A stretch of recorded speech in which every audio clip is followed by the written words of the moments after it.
what good old Nick does the other 364 days of the year. He's at the 10. He's at the 5. Touchdown! Hi, everyone.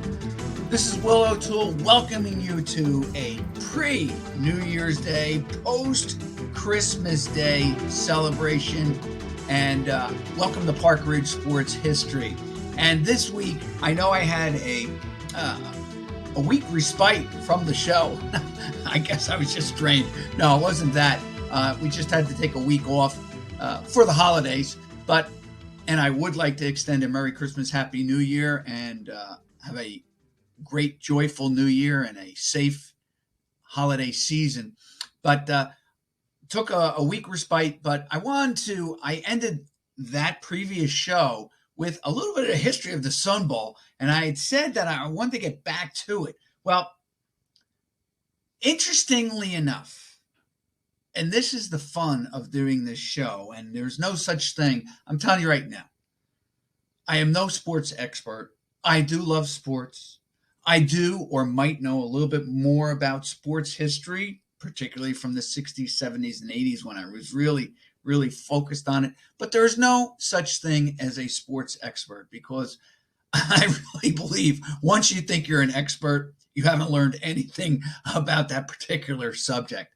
That being stated, I was mentioning prior to this episode, actually the last episode, about one of the longest running college bowl games. And of course, we are in the season of the bowl game. And that was the Sun Bowl. And I've always been kind of amazed about the Sun Bowl, about really its history and the fact that it doesn't have the same respect as the Rose Bowl. Of course, it's the granddaddy of them all. It's the longest running. It's the oldest bowl game. It usually, I can't say it always does, pits the Big Ten against the Pac-10 or the Pac-12 now. And the Big Ten, of course, has more teams in it. That's why Johnny doesn't understand mathematics for the sense of the trademark. Nevertheless, the Orange, the Peach, the Gator, and the Sugar Bowl, and the Cotton Bowl, we talk about them. Maybe not so much the Peach, but definitely it's always the Rose, the Cotton, the Orange, and the Sugar.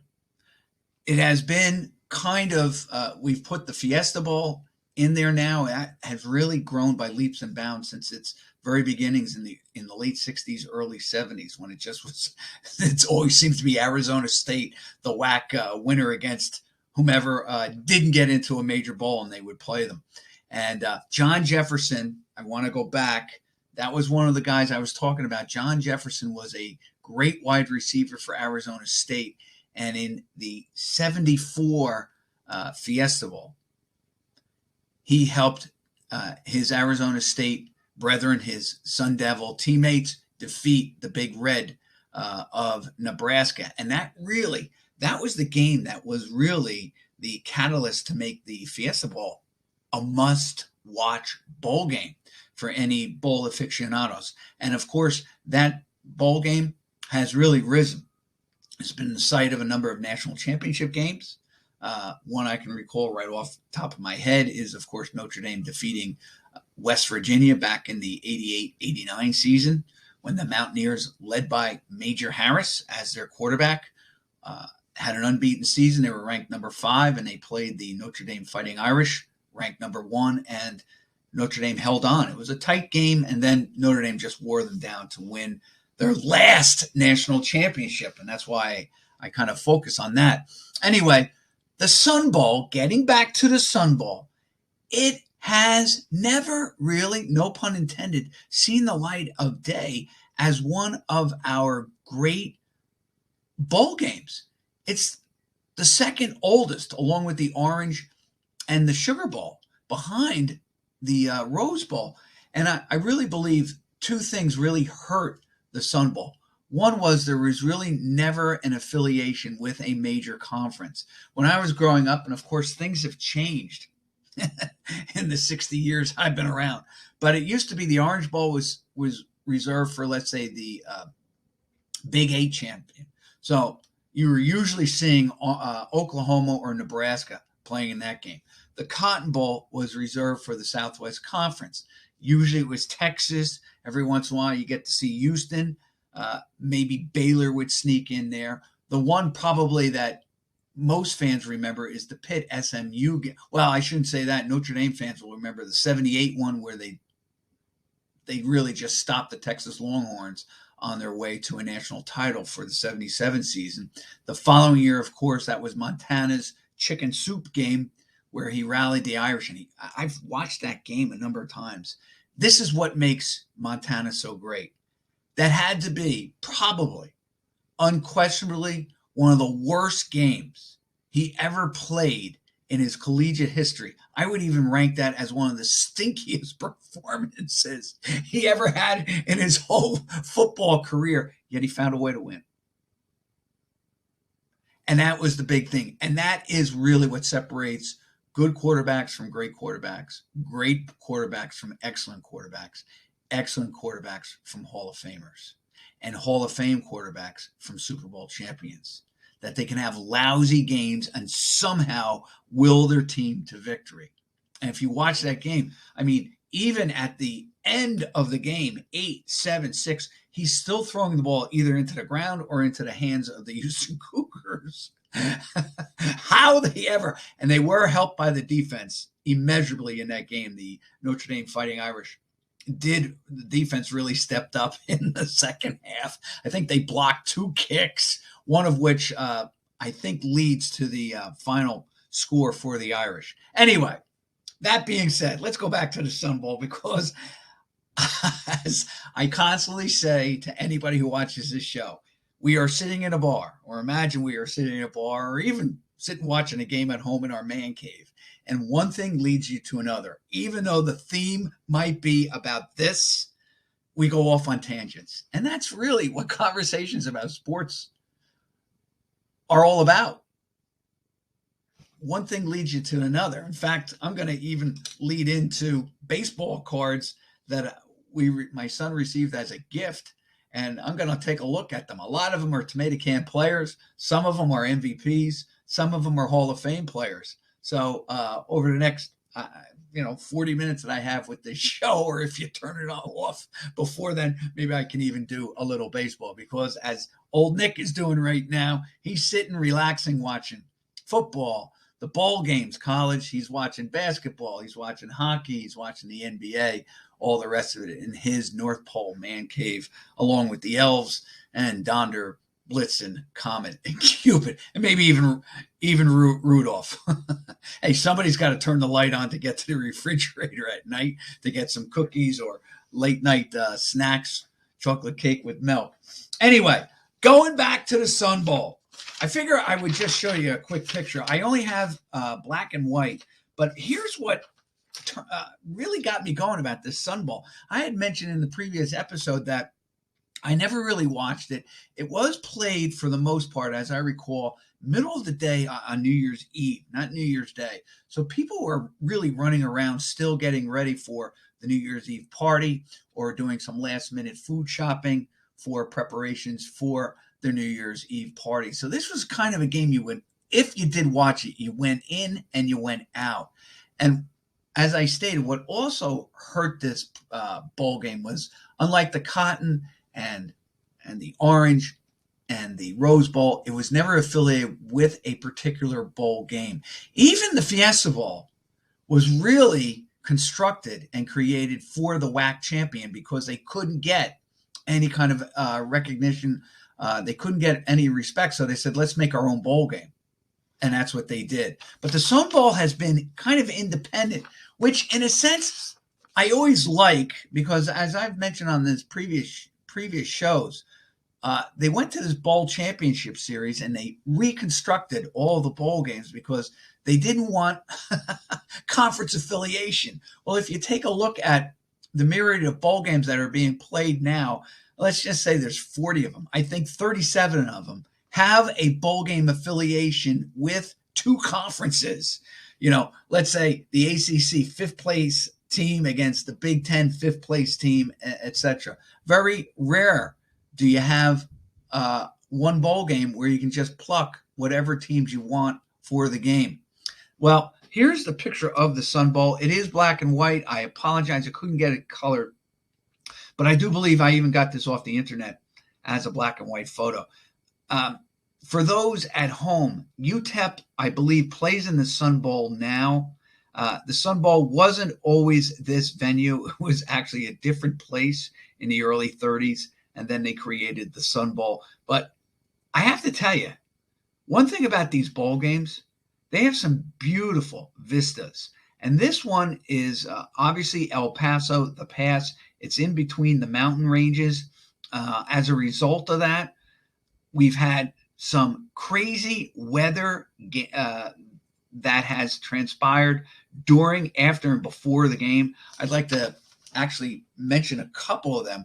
One I didn't realize, that was in 1974. It was called the Fog Bowl, and we'll get into that in a little bit. But the previous year, the 1987-88 season, or 2 years before that, Major Harris leads West Virginia into the Sun Bowl, and it snowed. It was played on Christmas Day. Hang on for a second. Let me just tap this up here because I know it's right around there. But Major Harris, yes, it was December 25th, 1987. So the following year, they would have an unbelievable season. And they lost by 2 points to Oklahoma State. And that game was played in a snowstorm. Now, I'm not saying it ever really materialized on the field, but it was kind of cool because up here in Jersey on Christmas Day that year, it was kind of like the weather we have outside now. I believe it was beautiful. We certainly didn't have any snow. But on that day, and I always thought that was kind of wild that here it was, you think of Texas not getting the same type of cold weather that we experience in the winter. And here it was snowing on West Virginia and Oklahoma State. And as I do recall, that was a pretty good game. And it was a 2-point advantage for Oklahoma State. And actually, here's the funny thing. Both those teams actually used that game to really propel them the following year because in 88, Barry Sanders wins the Heisman. And as I stated, West Virginia is led by Major Harris. Oklahoma State in 1988 would go on and play against the Wyoming Cowboys, and Sanders would have a field day against the Cowboys. And I think they beat them in the Holiday Bowl, as I recall. But it was one. But Oklahoma State really started off the following year. I think they were unbeaten, then lost a tough game to Oklahoma. And then they finished the season 9-3. West Virginia, they escaped a couple of narrow wins in 88. And then they get their shot at the Fiesta Bowl because the Fiesta Bowl was open to independents. And I'm not saying I should, let's retract that. It was open, an open bowl. So the Fiesta Bowl was able to brilliantly match up number 1, Notre Dame against number 5, West Virginia.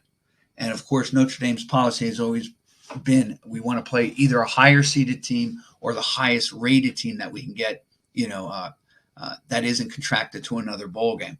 And as I recall, that Fiesta Bowl was pretty good, pretty close. If you're a Notre Dame fan, you're a little worried there. And then, they skunked them out. But that 87 game played on Christmas Day, 1987, because I remember watching it, in between meals. And even then, it's played on Christmas Day. And I just recall, being with family and friends, and you would just check out the game in between courses of meal. So it wasn't something, unfortunately, you sat down and said, I'm watching the game and then we'll eat. The following year, Army lost a 1-point game to Alabama, 29-28. And this was a pretty good season for the Army Black Knights. And of course, they got to play Alabama. And of course, the reason I mentioned Army, they're next in line in this season, but they win a dramatic game this past week, defeating Missouri, one of the Big Five schools or Big Five conferences. It's the first time since about 2017, and it was won in dramatic fashion. Army was down for most of the game, take a lead with about 5 minutes to go, lose the lead, and then with a minute and change to go, 1:11, they throw 2 passes, complete them, and work their way into field goal. And it was, believe me, it was of the narrowest of field goal range because their kicker had missed an earlier one. And this one was a 41-yarder as time expired. It was a great way to end the season for Army, which was, of course, disappointing with the Navy loss. But there's always next year. Anyway, those are 2 games. Now, before I lose everything, I wanted to mention this. There was some, and this is what I saved from the previous episode. I'm going to just put on my glasses. Please don't laugh. They're a little bent out of shape. I couldn't find my regular ones. And back in the 40s, this was probably the major controversy way back in the 1940s with the Sun Bowl. And that was, there was one year where, unfortunately, there was some political issues. That's the best way I can state it. Lafayette, which had been an Eastern power, and of course their big rival is Lehigh every year, they were going to the Sun Bowl, and they were supposed to be playing. Let me just see if I can find this. All right. A fellow by the name of David Scholl, who was an African-American football player for Lafayette. They were going to play in the Sun Bowl in early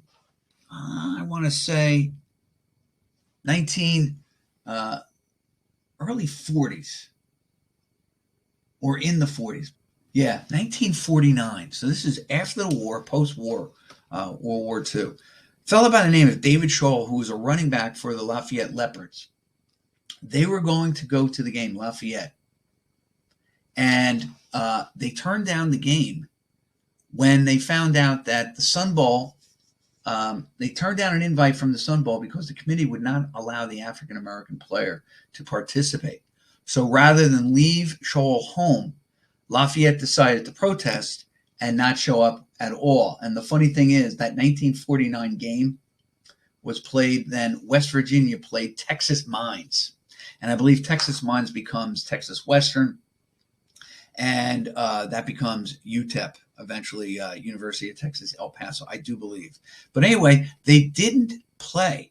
And the interesting thing is Scholl was a really good player. From what I understand doing my research, Lafayette College decides that they were not going to play because Texas laws were still in play of segregation.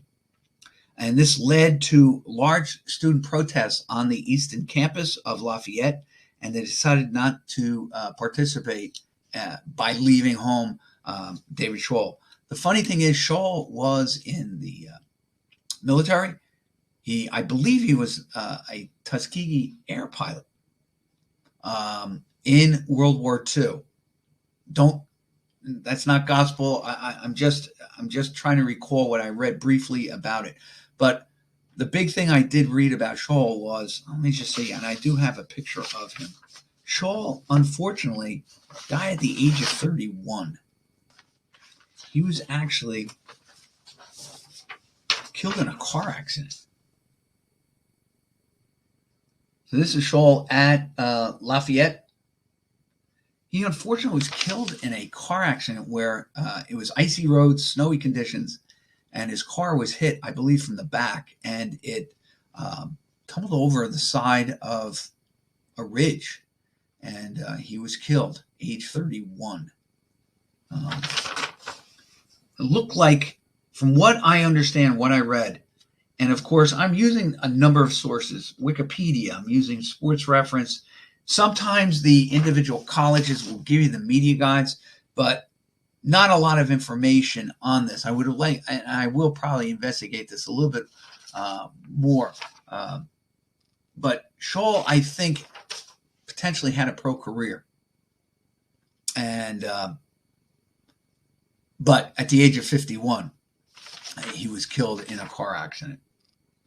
But he is the reason that Lafayette turns down a bowl invite to the Sun Bowl. So that was a bit of a controversy. Now, Yeah, I'll even read what it says here. Scholl was critically injured in a traffic accident on December 23rd, 1955, when a coal truck he was driving in. So he wasn't 51. I apologize for that. It was 1955. I got the year confused with age. It was driving, was overturned. He died hours later at Taylor Hospital in Ridley Park, Pennsylvania, at the age of 31. I believe he was probably critically injured and then died later in the hospital. He was a Tuskegee Airman. I just did find that. I didn't want to say it and then be wrong, because how many times am I saying something wrong here and I got to retract it. But after the war, he was a prominent player for Lafayette. The Sun Bowl decision to exclude Scholl from the game due to his race led to Lafayette's rejection of its Sun Bowl invite and subsequent student protests at the Easton College campus. So he was 24. The 49 season, that would make him 25 years old. An older player. It was, I will tell you this. All wars are terrible, all the rest of it. Sometimes there is kind of a cool glimmer of light, and many of these great athletes are discovered in the military. And once their military hitches up, many of the colleges just grab them and they play ball at the age of 25, 26. And I believe that's probably what happened with Scholl, that he displayed so much athletic ability that nobody could listen.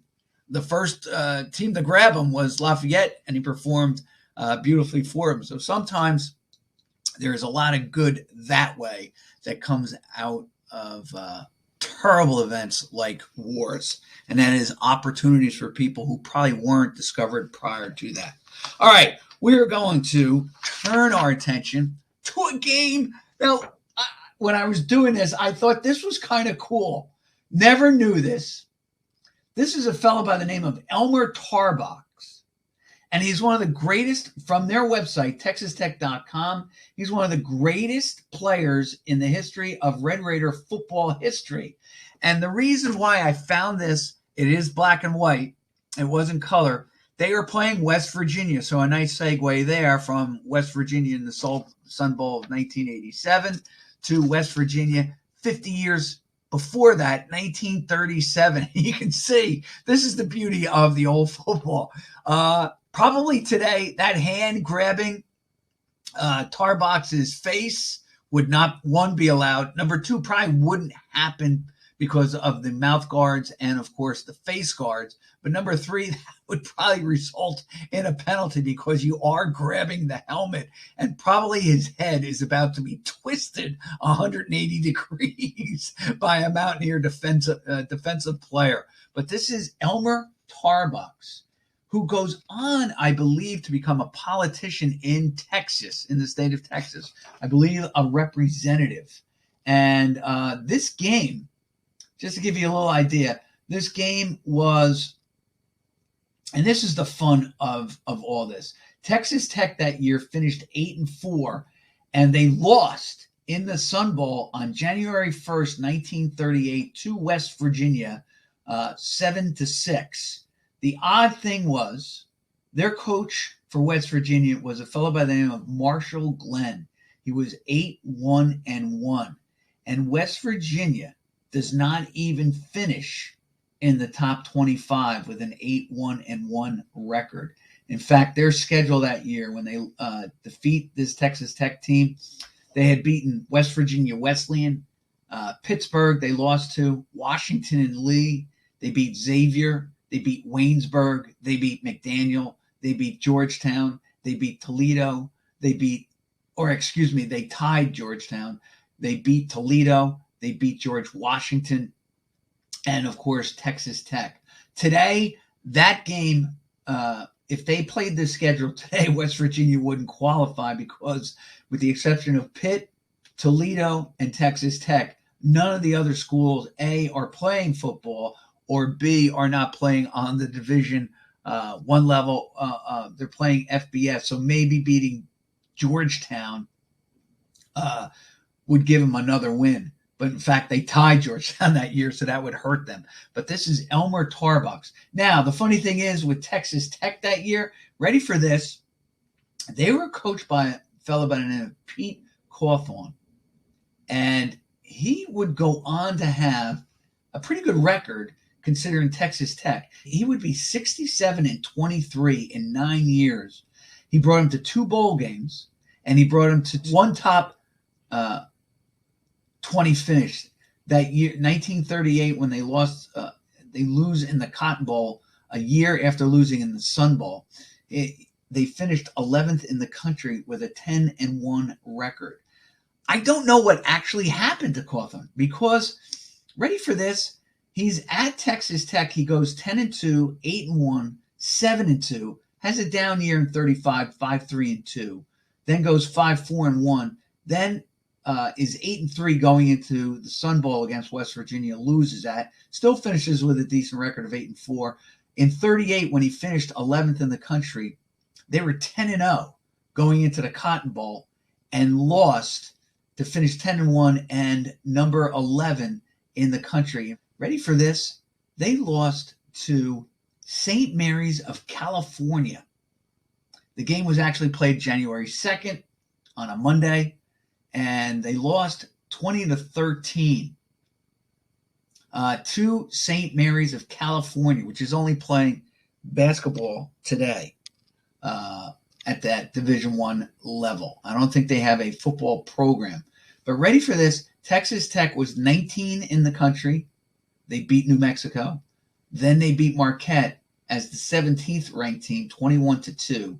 And then as the 11th ranked team, they lost to St. Mary's, and they finished 11th in the country.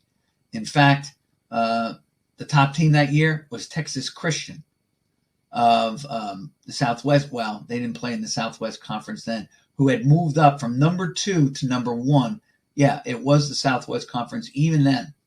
And they beat, ready for this, in the Sugar Bowl, they beat Carnegie Mellon, which was ranked number 6 in the country in 1938. Texas Christian that year finally got ranked at 7. Then they moved to 4-2. They were ranked number 1 when they beat Texas on November 12th, 1938. After beating Texas, they moved to number 2 and defeat Rice 29-7. They are still number 2 when they beat SMU 20-7. So their last 4 or 5 opponents were Southwest Conference members, and they beat them all pretty convincingly. And then finally, on that Monday, January 2nd, they defeat Carnegie Mellon, which was ranked number 6 in the country, as they were ranked number 1 and they stay number 1. So it's the craziest thing, these polls. And I had mentioned that. I did a whole show on Notre Dame in 1977 where they actually beat a great team in USC. They move up, and then I think they beat Air Force and then move down. Well, here's the same thing. Texas Christian is ranked number 2, beat Tulsa. They move up to number 1, beat Texas, which wasn't ranked, but they beat them convincingly. And Texas, let's face it, has always been the team in the Southwest Conference, or always was the team in the Southwest Conference. And they bump them down to number 2, where they had to beat Rice, then SMU, and then finally finish number 1, beating Carnegie Mellon. So it's a crazy thing. But anyway, this all transpired because I'm talking about Elmer Tarbox. Tarbox. What a great name, too. What a great name. It says here from TexasTech.com, the legacy of Tarbox lives to this day, making him a perfect candidate to join the Ring of Honor for the Texas Tech Raiders. He played 3 seasons for the Raiders, quickly developing into one of the most prominent two-way players in the country. He was an honorable All-America selection as a halfback, as a senior, after leading the country in yards per catch, while also finishing 7th in the nation in rushing yards and 10th in receiving. Now, following his collegiate career, Tarbox became only the second Red Raider at the time to hear his name called in the NFL draft, as the Cleveland Rams selected him 18th overall. But he never plays it down in the NFL, as he elects to enlist to fight in World War II. No other Red Raider was selected higher than Tarbox until E.J. Holub a fellow Ring of Honor, was selected number 16 in 1961. He flew B-25 bombers over the China-Burma-India sector. And then he returns to become a business leader to Texas, Lubbock. He works for the Lubbock Oil Company for 11 years. And then he becomes elected in 1966 to the Texas House of Representatives, a move that greatly benefited Texas Tech, his alma mater, as his work on the Appropriation Committee helped establish both the Texas Tech School of Law and what is now the Texas Tech Health Services Center. I know I read that. It's something as I found right as I came prior to the show. And usually what I do is write down little notes and read them. But I wanted to get it right. And I saw the site and I figured, why not just read it off? Kind of amazing what you learn when you start. And this is the whole thing. When I research all this stuff, I go from A to B, all the way to X, Y, Z, back to L, M, and an N. So I saw this picture when I was looking up other Sun Bowl pictures, and I learned quite a bit about a honorable mention All-America who passed up the NFL for and signed instead with Uncle Sam and the war effort for World War II. Pretty amazing. Two pretty amazing players, all courtesy of, just wanting to know more about the Sun Bowl. So, that being said, probably the final segment on the Sun Bowl. I wanted to get to this one. 1974. Just take a look at this. This, and being a cartoonist, I had to use this because right away, this looks like a Rankin Bass, Rankin, Rankin Bass type of cartoon.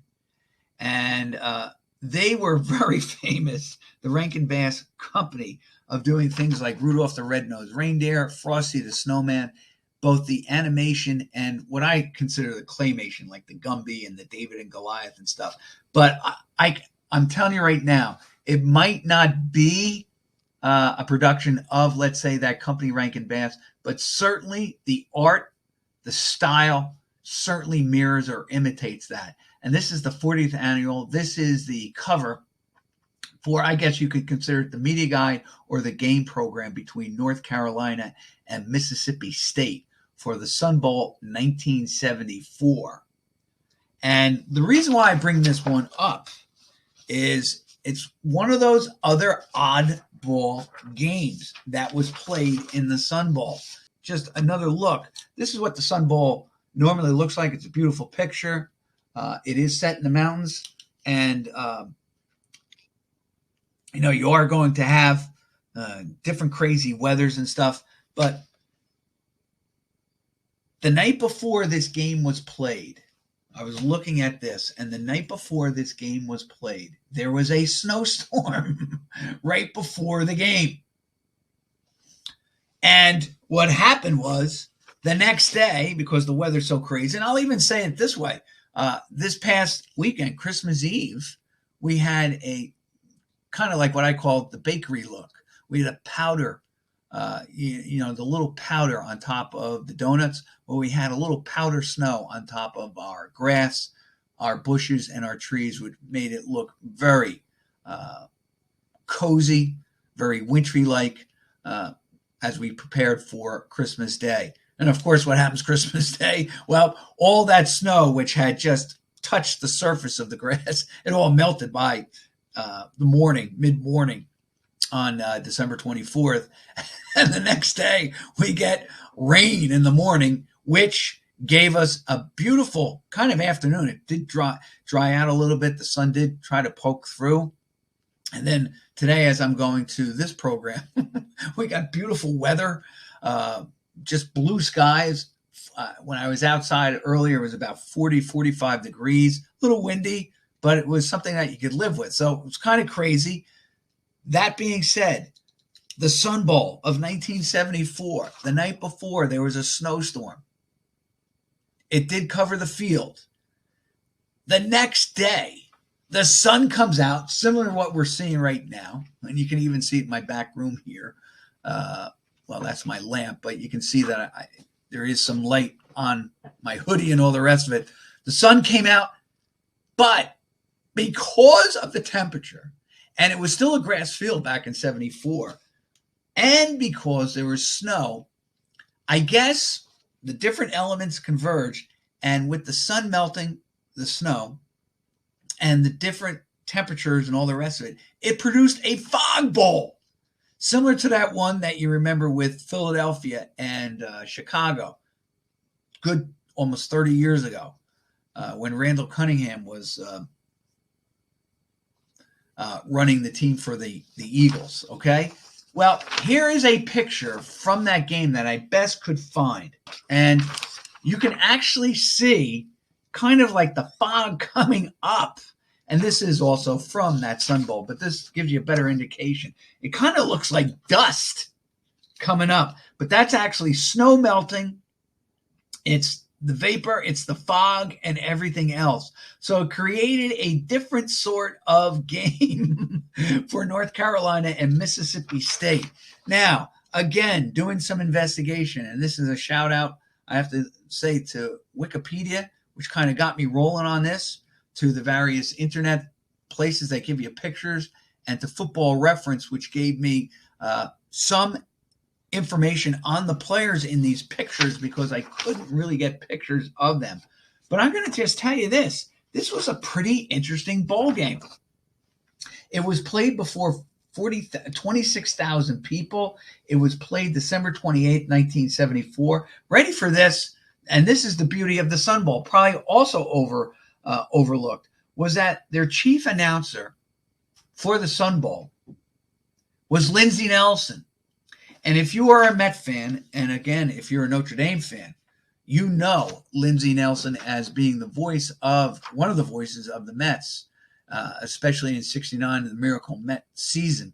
But Nelson was a fantastic announcer.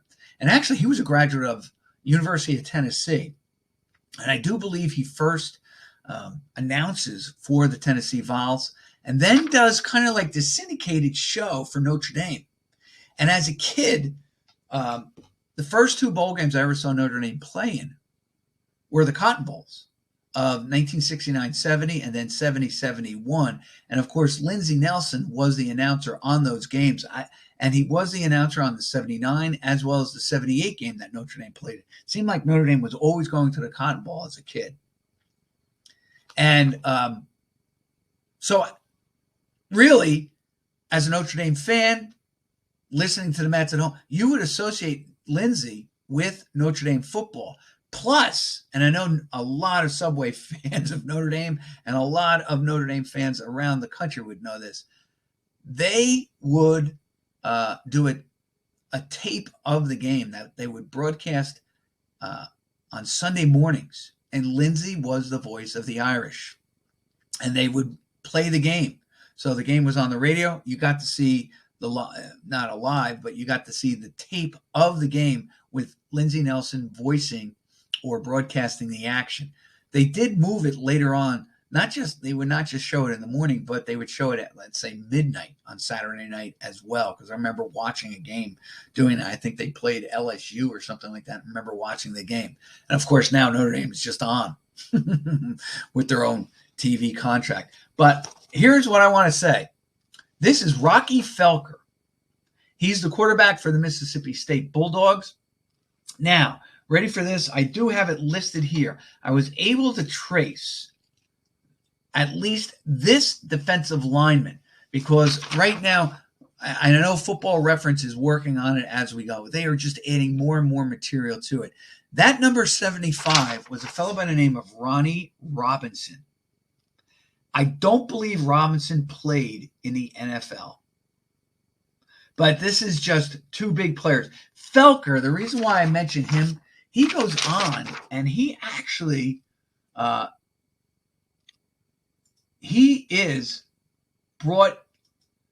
Felker does play like 3 years and is drafted into the NFL by the Cincinnati Bengals after the 75 season.